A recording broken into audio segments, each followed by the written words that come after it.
Hello, welcome back to the channel. This is a little bit of a spoiler of what level 51 looks like, fighting the Barrowhome Nemesis. You get to Nemesis pretty quickly when you're farming for Namadea's Eye. Just thought I'd drop this footage in at the start of this leveling video, just so you can see where you're going to be in a few hours. It's a lot of fun. It got fun a lot quicker than I thought it would, but that's pretty much it. That's how you kill a Nemesis. And now let's get into the leveling video. This picks up pretty much where part 1 finished off. If you haven't watched part 1, well, that's how you get from level 1 to 32. I'll link that video in the description of this one. Is level 33. This is in Smuggler's Pass, so I'm in the vanilla game still, base game, leveling up, running around, starting to put points in Inquisitor. What I figured was I wanted to have the Inquisitor Seal skill maxed out pretty much by the time I got the Leafmane trophy, so that it, it's as good as it can be as soon as I get it. Shrines, I'm trying to get scales because I want the skill as soon as possible, so it will start leveling up as soon as possible. So what I'm doing here is working my way over to this, and I need gold. So what I'm going to do is grab gold. I'm going to get Crane for 5 points, and I'm going to reclaim those points later on, and Lion.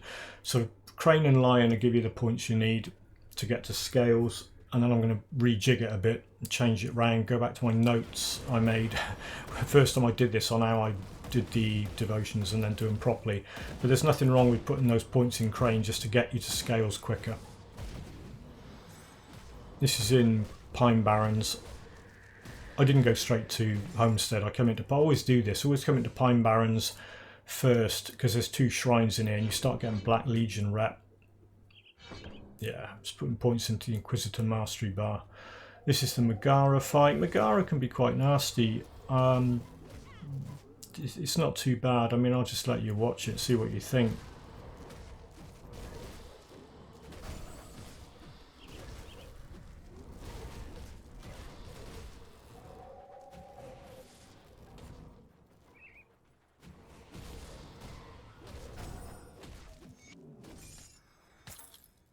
My health was jumping around a bit, but the attack damage converted to health from various sources and the skills that give you health back doing their thing. There's the Gloomweaver fight. Gloomweaver drops an amulet. It's an amulet, isn't it? Not a medal.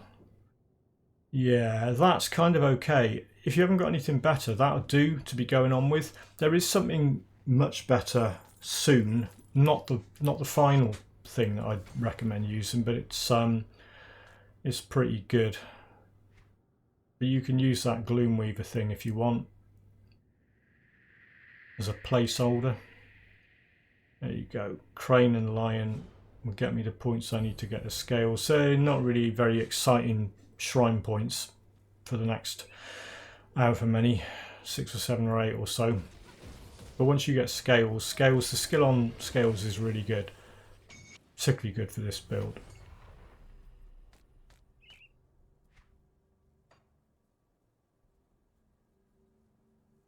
Yeah, that footage at the start, I mean, I've got this character into the Ugden Bog area.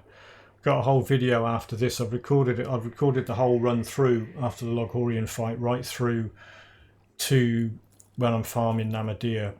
Didn't really cut anything out, so it's almost a proper guide. Almost. Yeah, I went and killed Grundlebyth and I got a better version of the tail.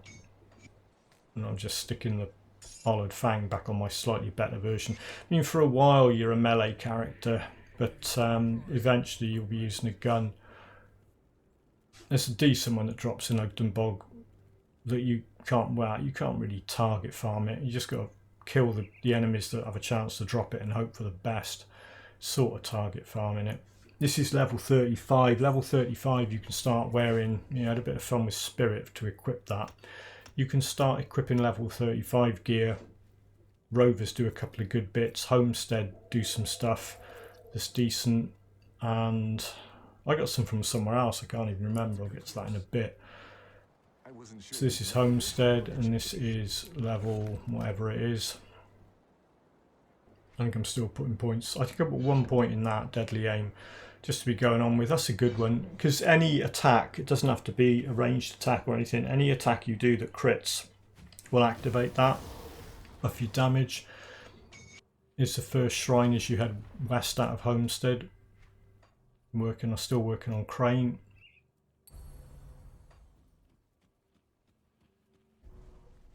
Now jump ahead to the Skittering Den, because I got a level up out of it. And there's also the hidden area in here where there's Golem, Gollus, whatever, and this shrine. I was still quite wary of poison damage at this point.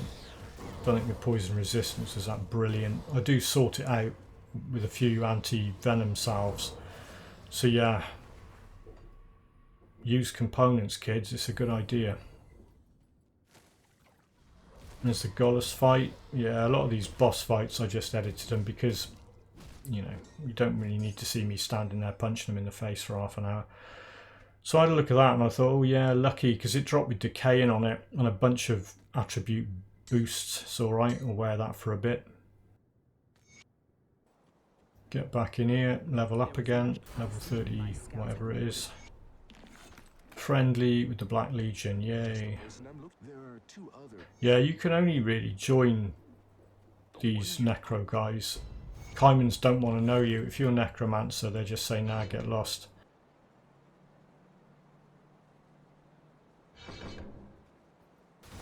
Right, here's the other amulet you can use. Bolivar's a bit of a tough fight. He almost killed me, actually. It's a bit close.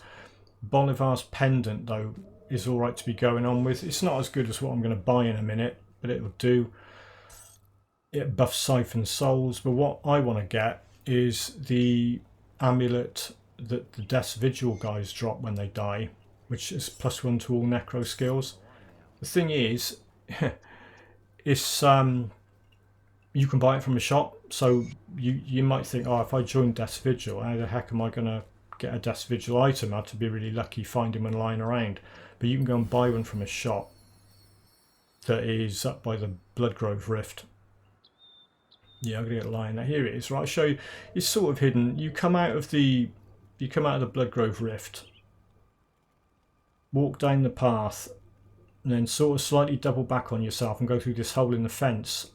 I'll show you later how you walk back there, and then you go through a pipe, and then up here, and you get to this shop, and this shop sells the amulets.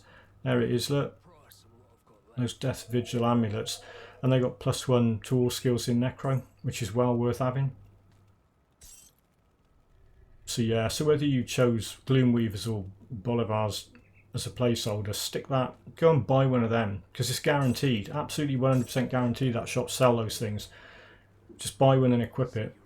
If you could farm him, like exploit him, travel away to a rift and back again, and refresh his stock, you might get something decent, but it's alright for now. It's a big skip ahead up to Darkvale Village, level 39. Still putting points in. There you go. Yeah, it's boring, isn't it? It's pumping points in the mastery bar, but it's easy to remember. Here's a Zarya fight. All you got to watch with Zarya, you stick your damage on her, whatever.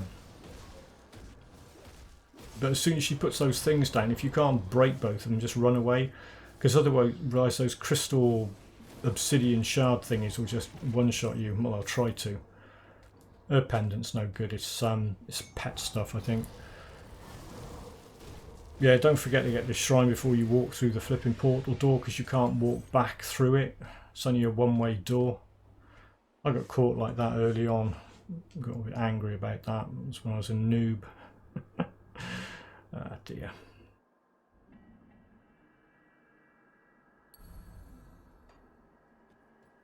Meanwhile, right, so Homestead, I just got respected. Come straight over here when I got respected. Now there's a few things they sell, but those boots, if you're got some iffy resistances, just get those boots because they'll patch up a few missing chunks of resistance for you without having to buy loads of components. Level 40 useless ring. Hello Creed. Yeah, I'll go to Fort Icon. Stick 3 points in the mastery bar. I think I'll get Inquisitor Seal next level up, don't I? Here's the Guardian of Bismail, Hidden Path 3rd boss. Take him out. All of this becomes a heck of a lot easier once you've got Inquisitor Seal. Because it protects you from so much elemental damage. Even with the vitality conversion on it, it still protects you from elemental damage. You get an attribute point for that. I was keeping 5 back again, just in case. Right, just having a quick look at various things here. It's because my damage dealt and damage taken was the same number. I thought that was quite fantastic. That's how long I've been playing for. 6 hours, whatever it is, 6 hours, 2 minutes or something. So yeah, so you get into the East Marsh area with your runestone things. When you open that door, they disappear out of your inventory. But that door will open now every time you go up to it. So what I did, I went up a bit to the west and to the east and to the north, up to get the shrine, and also to get, I think, level 41 when I read this lore note. There you go.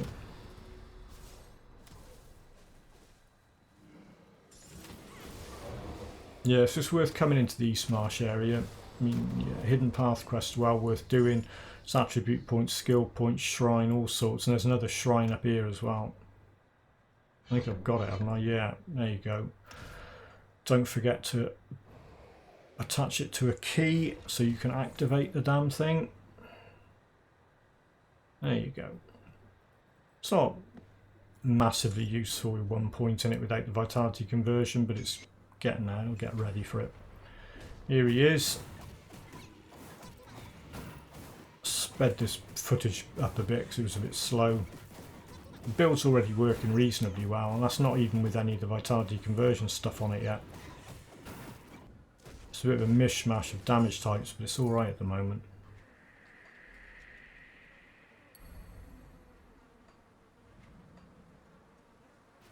I'm going to go and reclaim that point just to finish Lion off. Should have grabbed it before, doesn't really matter. There you go.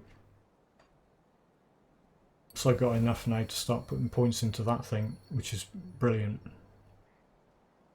So 4 more and I'll have the skill. The reason to get it early is because as soon as you start using it, as soon as you've got it, that skill attached to one of your active skills, that devotion skill will start leveling up. Here's the Temple of the Three. This is where the Hidden Path quest ultimately takes you. And there's a shrine in here. Grab that bad boy.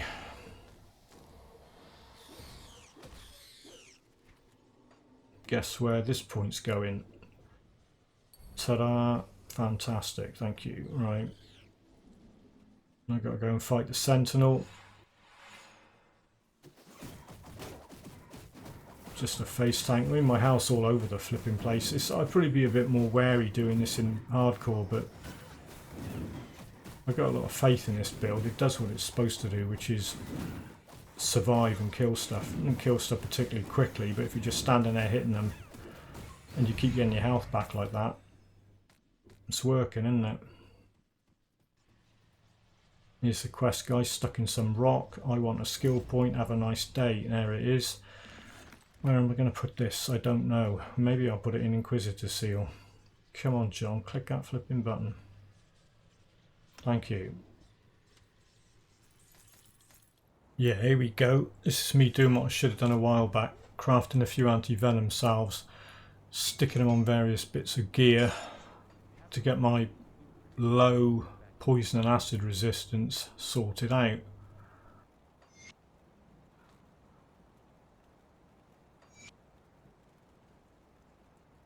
And while I'm at it, what I'm going to do is I'm going to get a silk swatch to sort out my piercing resistance. It does bleeding as well, which I didn't really need, but it doesn't really matter. Yeah, I came to have a look at the stuff they've got here. That, I like the look of that helmet. So I wore that. It's got a spike on top of it. It's cool, isn't it? Yeah, because the thing is, if I show you farmable gear and shop gear as something you can use running around, you can pretty much imitate this and have the same level of success I'm having. If I was using a bunch of blue stuff that had dropped and going, oh yeah, you really want to be using this, you know, your chance of it dropping is not great. And then you'd be saying, well, no, he's saying use this item, but I can't get it. Whereas I'm just saying go and buy this stuff from a shop or go and target farm something for most of the items I've got on. The ones that haven't been target farmed or bought from shops are probably rubbish and you'll get better stuff anyway.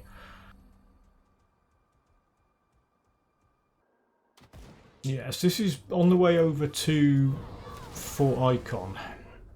You get in here, whether you've joined Kaiman's or Death's Vigil, you'll get a quest to come in here. And there's a few things to do. Now this guy, he's got a medal that he drops that changes the Inquisitor seal into ether damage.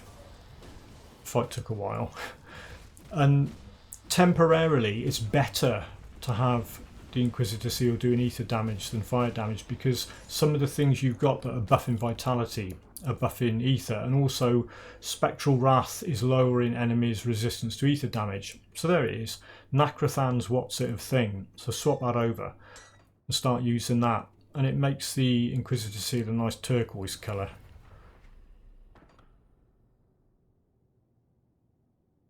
There you go. One more and I've got it.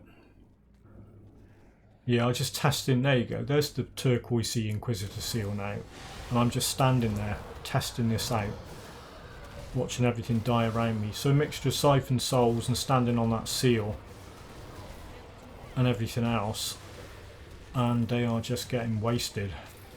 Well, my health went a bit iffy there, but all of that will get sorted out sooner or later once I get more relevant items to wear. Here's the Commander Lucius fight. He's an ether damage idiot, but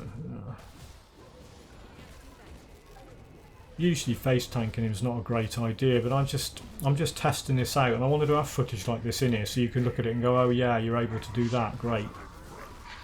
I even let him sunder me, I didn't really care. There you go. Here's another level up, 43. And the next shrine I get, which is just around the corner in this area, will give me the skill on the scales.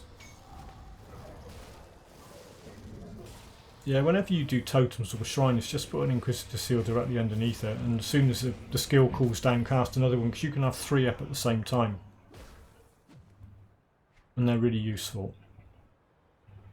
There we go. And stick that on a permanent toggle skill, Spectral Binding. I call them toggle skills even after patch 1.2 when they auto toggle on. But yeah, so your permanent skill, Spectral Binding, just attach that to it. It's got nothing to do with that skill, it just needs a permanent skill to be attached to, so it's active all the time. I've got a couple more nodes on that, and that scales will be completed. That'll give me a couple of gold, and then I can do some point reclaiming and rejigging it level 44.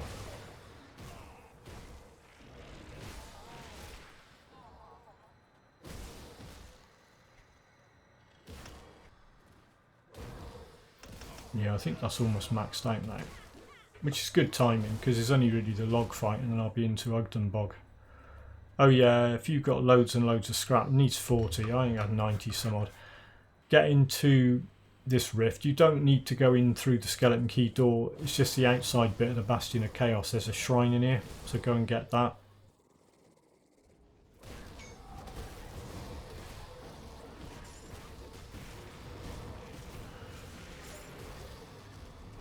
Yeah, that Nakrathan medal, that is actually probably the best thing you can use up to the point where you get your Leafmane trophy and then you want to ditch the medal, because otherwise you'll have 2 things trying to convert Inquisitor seal and that's not what you want. So hang on to the old medal don't get rid of it if you had a decent one.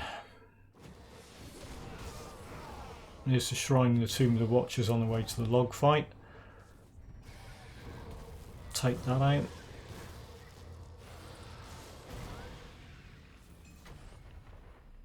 I need to go and get Rover's rep up to Honoured so I can... Yeah, now I grabbed that, which was kind of a mistake. I undo those points later on because I don't need it. I thought I needed it, but I didn't. But here's the log fight anyway. And we're almost at the end of this video, because the next video, I tried tagging it on the end of this, but it's too long. I don't want to tell people to sit through an hour of this rubbish, even if it was interesting to watch. So yeah, so this is just completing the base game, and the next video will be a full run through from here to up to the point where you're farming Namadir's Eye.